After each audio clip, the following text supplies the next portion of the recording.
Hello दोस्तों, A N horror stories YouTube channel में आप सभी का बहुत बहुत स्वागत है। दोस्तों, मैं हूं आपका दोस्त सात्यकी द्विवेदी। तो दोस्तों, आज की भूतिया कहानी सुनने के लिए आप लोग तैयार हो जाइए। तो दोस्तों, बढ़ते हैं आज की भूतिया कहानी की ओर। मेरा नाम किशन लाल मौर्य है। मैं पेशे से एक लोहार हूँ। मीरा नगर में गांधी चौक में मेरी छोटी सी दुकान है। मेरे घर में मेरी बीवी हेमा और मेरा बेटा योगेश है। वैसे तो दुकान का कामकाज ठीक ठाक चल रहा था, लेकिन मेरे काम में तेजी मंदी भी चलती रहती थी। घर के खर्चे बड़ी मुश्किल से निकल रहे थे। एक दिन एक ग्राहक आया और उसने मेरी दुकान पर आकर एक लोहे की जाली बनवाने का ऑर्डर दिया। मुझे पक्का याद है कि उसने एडवांस में 500 रुपये दिए थे, लेकिन जब वो तैयार हो चुकी जाली लेने आया तो ये जिद करने लगा कि उसने 1000 एडवांस दिया था। इसी बात पर मेरी और उसकी हाथापाई हो गई और मैंने गुस्से में उसके सिर पर लोहे का पाइप मार दिया। इस कांड की वजह से मुझे 1 साल की जेल हो गई। वैसे तो मैं आज जेल से रिहा हो चुका हूँ, लेकिन जेल की कड़वी यादें आज भी मुझे बहुत डराती हैं। जेल के अंदर मुझे सी बैरक में रखा गया था। मैं कैदी नंबर 13 था। एक रात जब मैं सोया हुआ था तो मैंने किसी औरत के हंसने की आवाज़ सुनी। मैं चौंक गया। जब मैंने लॉबी में देखा तो दूर अंधेरे में कोई औरत खड़ी थी। मुझे यकीन नहीं हुआ कि मर्दों की जेल में एक औरत कैसे घुस आई होगी। मैंने अपने पास सोए हुए सोमेश को जगाया और बोला कि यहाँ पर कोई औरत घूम रही है। सोमेश बोला कि तेरा दिमाग हट गया है क्या? ये मर्दों की जेल है, यहाँ कोई औरत अंदर नहीं आ सकती। इतना बोलकर वो फिर से सो गया। मैंने फिर से बाहर झांका तो पता चला कि वो औरत अब भी वहीं लॉबी में खड़ी थी। मुझसे रहा नहीं गया तो मैंने उसकी ओर पानी का गिलास फेंका। मेरी इस हरकत से उसने मेरी ओर देखा और अंधेरे से उजाले में आने लगी।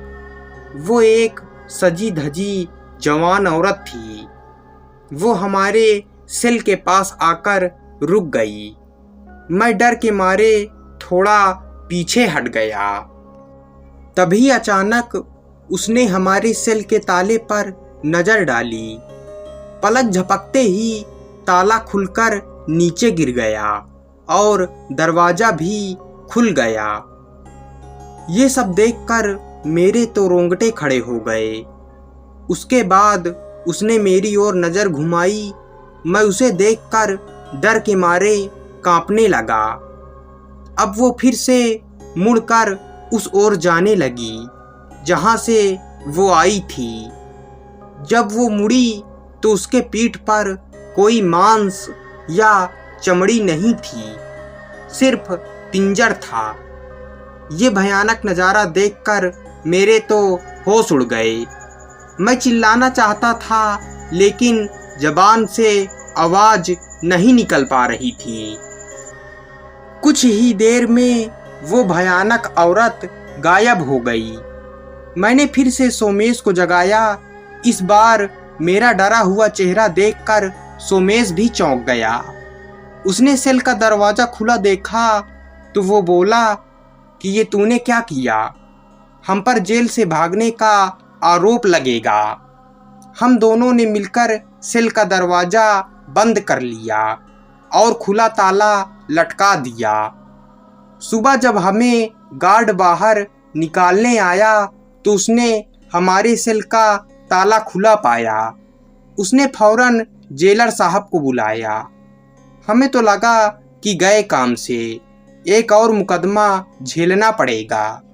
जेलर के आते ही हमने उसके पैर पकड़ लिए और हम गिड़गिड़ाने लगे कि हमने कुछ भी नहीं किया है। कुछ देर बाद जेलर बोला कि शांत हो जाओ, मुझे पता है कि ताला तुम दोनों ने नहीं तोड़ा है। मुझे पता है कि हमारे जेल में एक खतरनाक चुड़ैल घूमती है। कई कैदी उसके खौफ से बीमार भी पड़ जाते हैं। अगर उस चुड़ैल को गुस्सा न दिलाया जाए तो वो इधर उधर घूमकर वापस चली जाती है। तुम दोनों ने कुछ किया तो नहीं? मैंने फौरन कबूल किया कि वो कौन है। ये जानने के लिए मैंने उसकी ओर एक खाली गिलास फेंका था। फिर वो मेरे सेल की ओर आई थी और उसी ने पता नहीं क्या करके ताला खोल डाला था। जेलर ने कहा कि ये अच्छा नहीं हुआ, अब तुम्हें सावधान रहना होगा। वो किसी भी समय तुम पर हमला कर सकती है। उसी दिन जेलर ने मुझे सी बैरक से निकालकर बी बैरक में शिफ्ट कर दिया। उस दिन के बाद हर रात मुझे पायल की खनक सुनाई देती थी। कभी कभी वो भयानक चुड़ैल मुझे सेल के अंदर भी दिखाई देती थी। नींद में भी मुझे उसी के सपने आने लगे। कभी कभी तो ऐसा लगता कि वो मेरी छाती पर बैठी है। ऐसे ही दिन पर दिन मेरा डर बढ़ने लगा और मैं बेवजह बीमार रहने लगा। अभी मेरी 1 साल की सज़ा ख़त्म होने में 3 महीने बाकी थे। तभी मेरी हालत को ध्यान में रखते हुए मुझे बाकी की सज़ा से मुक्ति दे दी गई और मैं घर लौट आया। घर आकर मुझे लगा कि बला टल गई, पर ऐसा नहीं था। अभी कुछ दिनों पहले ही मैंने उस खौफनाक चुड़ैल को मेरी बीवी हेमा के पीछे खड़े हुए देखा था। मुझे नहीं पता कि वो चुड़ैल मेरा पीछा कब छोड़ेगी या फिर मेरी जान लेकर ही दम लेगी। मैं तो अब बस भगवान के सहारे ही जी रहा हूँ।